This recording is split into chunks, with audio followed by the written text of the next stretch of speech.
Hi friends, welcome to my channel.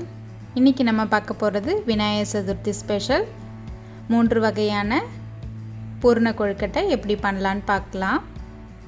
இந்த 3 வகையான பூரணம் பார்த்திங்கன்னா ரொம்ப எளிமையாக குறைவான டயத்தில் ரொம்ப ஈஸியாக பண்ணிடலாம். நம்ம இந்த பூரணத்தை நம்ம ரெடி பண்ணி ஃப்ரிட்ஜில் கூட ஸ்டோர் பண்ணிவிட்டு அப்புறம் கூட நம்ம யூஸ் பண்ணிக்கலாம்.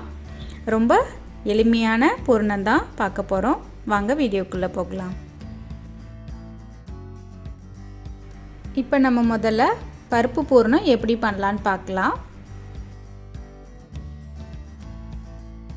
பருப்பு பூரணம் பண்ண நான் இப்போ அரை கப்பு கடலைப்பருப்பை 1 மணி நேரம் ஊற வச்சு எடுத்து வச்சுருக்கிறேன். இப்போ இதில் கொஞ்சமாக தண்ணி ஊற்றி இதை நம்ம வேக வச்சிடலாம். இப்போது நீங்கள் குக்கரில் கூட வேக வச்சுக்கலாம். கடலைப்பருப்பை ஊற வச்சு வேக வைக்கிறதுனால கொஞ்சம் ஈஸியாக வெந்துடும். நமக்கு கொஞ்சமாக சால்ட்டு சேர்த்துக்கலாம். இப்போ நமக்கு கடலைப்பருப்பு நல்லா வெந்தாச்சு. இப்போ பாருங்கள், இதுலேருந்து ஒரு பருப்பு எடுத்து ப்ரெஸ் பண்ணி பார்க்கலாம். பாருங்கள், அது மாவு மாதிரி வருது. நல்லா பருப்பு வெந்துருச்சு நமக்கு. இப்போ ஸ்டவ் ஆஃப் பண்ணி நல்லா ஆற வச்சிடலாம். இதை இப்போ நல்லா தண்ணியெல்லாம் வடிச்சிட்டு ஈரம் இல்லாமல் ஆற வச்சு எடுத்து வச்சுருக்கிறேன். இப்போ இந்த மாதிரி நம்ம ப்ரெஸ் பண்ணிக்கலாம். ஒரு 2 மினிட்ஸ் ப்ரெஸ் பண்ணாலே இது நல்லா 1-2 உடஞ்சி வந்துடும். நமக்கு நல்லா வெந்ததுனால ஒரு 2 மினிட்ஸ் ப்ரெஸ் பண்ணாலே போதும். அடுத்ததாக ஒரு பேனில் அரை கப்பு வெல்லம் சேர்த்துருக்கேன். இதுக்கு கொஞ்சம் தண்ணி ஊற்றி கொஞ்சம் வெல்லத்தை கரைச்சிக்கலாம். நம்ம இப்போது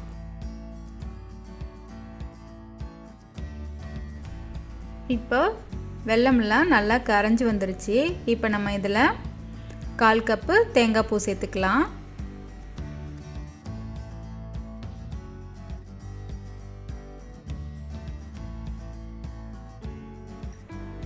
இப்போ அடுத்ததாக நம்ம கடலைப்பருப்பு எல்லாத்தையும் இதில் சேர்த்துடலாம். கடலைப்பருப்பு சேர்த்துட்டு நல்லா மிக்ஸ் பண்ணிக்கலாம். இப்போது இதில் உள்ள ஈரப்பதம் எல்லாமே காஞ்சி வர அளவுக்கு நம்ம குக் பண்ணி எடுத்துக்கலாம்.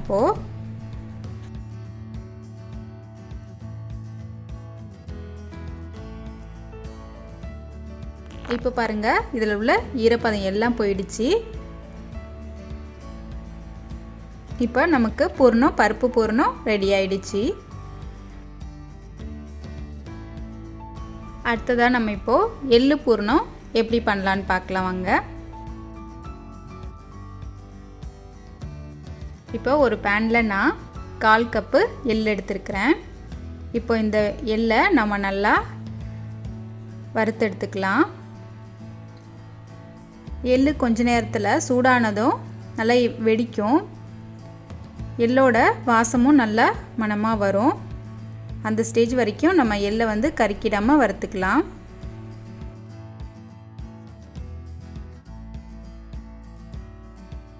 இப்போ நமக்கு எள்ளெல்லாம் நல்லா வறுத்தாச்சு. அடுத்ததாக வறுத்த வேர்க்கடலை 1-2 பொடிச்ச மாதிரி அரைச்சி இதில் நான் சேர்த்துக்கிறேன்.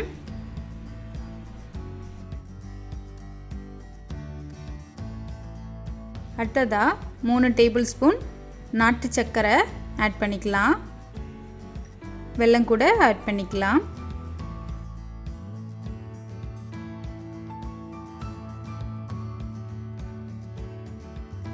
அடுத்ததாக 2 டேபிள் ஸ்பூன் அளவுக்கு தேங்காய் சேர்த்துக்கலாம்.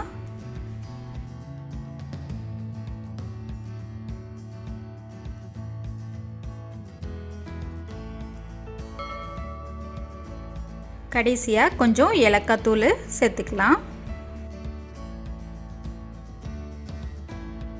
இப்போ நம்ம சுவையான ரொம்ப ஹெல்த்தியான எள்ளு பூரணம் ரெடி பண்ணியாச்சு.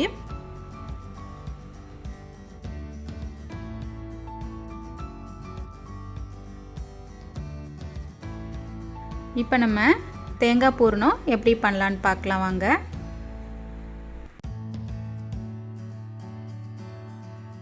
இப்போ நான் ஒரு பேனில் 1 டேபிள் ஸ்பூன் நெய் ஊற்றிருக்கிறேன். நெய் உருக்குனதும் இதில் நான் இப்போது அரை கப்பு தேங்காய் துருவல் சேர்த்துக்கிறேன். தேங்காயோட ஈரப்பதம் போகிற அளவுக்கு கொஞ்சம் நேரம் இதை வதக்கிக்கலாம்.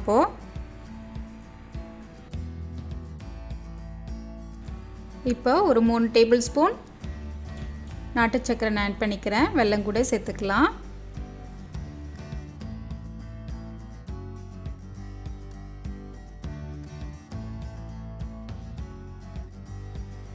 அடுத்ததாக ஒரு 1/4 கப்பு பொட்டுக்கடலை 1-2 அடித்து வச்சுருக்கேன்.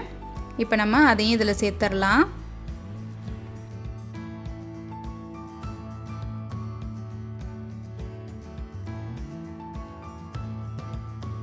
ஏலக்காய் தூள் கொஞ்சம் சேர்த்துக்கலாம். இப்போ எல்லாத்தையும் நல்லா மிக்ஸ் பண்ணிக்கலாம். இப்போ நமக்கு தேங்காய் பூரணமும் ரெடி ஆயிடுச்சு.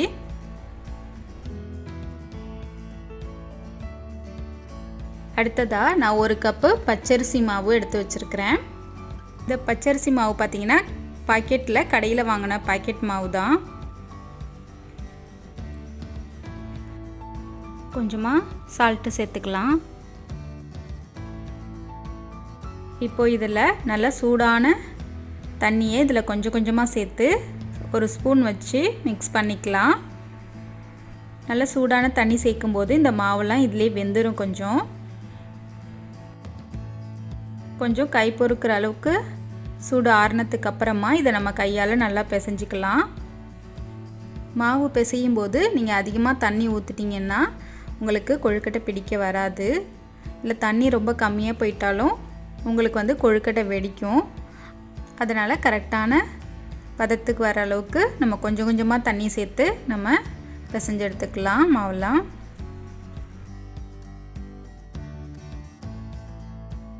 இப்போ நம்ம மாவெல்லாம் நல்லா பிசைஞ்சாச்சு. மாவு இந்த மாதிரி சாஃப்டான பதத்துக்கு பிசைஞ்சு எடுத்துக்கணும்.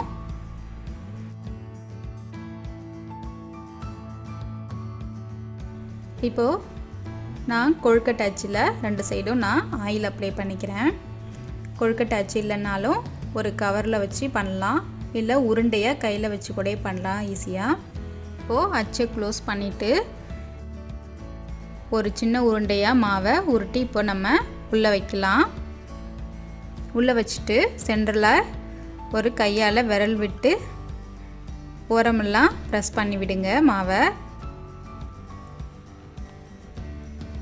இந்த மாதிரி ஓரமெல்லாம் ப்ரெஸ் பண்ணிக்கலாம்.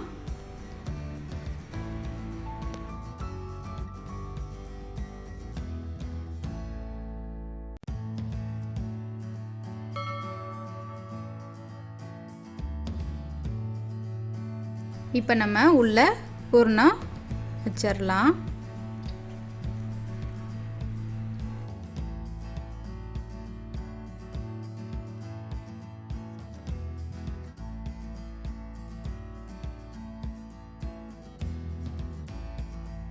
இப்போது பூரணத்தை நல்லா உள்ளே வச்சாச்சு.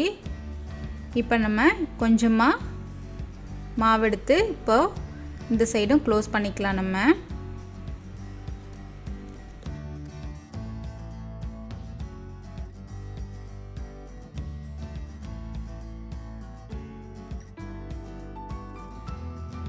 இப்போ நம்ம இந்த சைடு ஓப்பன் பண்ணிக்கிட்டு இப்படி எடுத்தோம்னாலே ரொம்ப ஈஸியாக வந்துடும். ரொம்ப அழகான கொழுக்கட்டை ரெடி. இந்த மாதிரி எல்லா கொழுக்கட்டையும் நம்ம ரெடி பண்ணிடலாம்.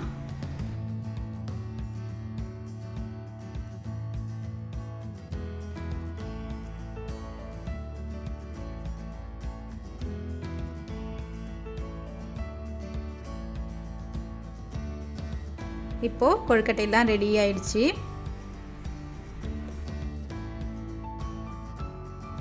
இப்போ நான் இட்லி பாத்திரத்தில் எல்லா கொழுக்கட்டையும் வச்சுட்டேன். இப்போ நம்ம க்ளோஸ் பண்ணிவிட்டு வேக வச்சிடலாம். இப்போ நமக்கு கொழுக்கட்டையெல்லாம் ரெடி ஆயிடுச்சு. பாருங்கள் எவ்வளோ சூப்பராக வந்திருக்குன்னு.